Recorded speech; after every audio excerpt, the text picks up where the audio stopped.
भाग्य खेलुची सिंदूर खेल सीरियल देखिए जबरदस्त सीन।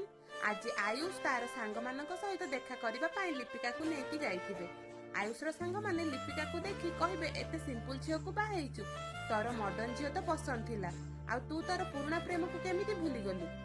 से झियो तो तते छाड़ी के पळेला। तापरे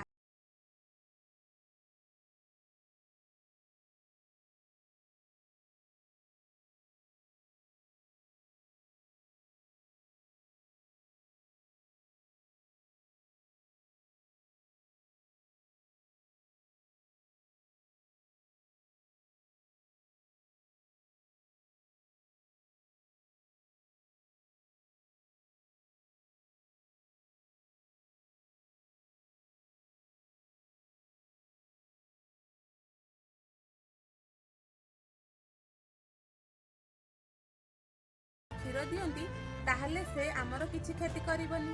लिपिका अमूल क्षीर को गोळेई साप को पीवा को देव। साप से क्षीर को पी सेठारु पळेई जिवे। तापरे लिपिका प्रतिभा उ जेजेमा को आसी देखा करिवो, कहबो कि मु स्टोर रूम सफा करि देइछि। स्टोर रूम रो कबाट खराब होई जाइतिला, बंद हेई जाइतिला।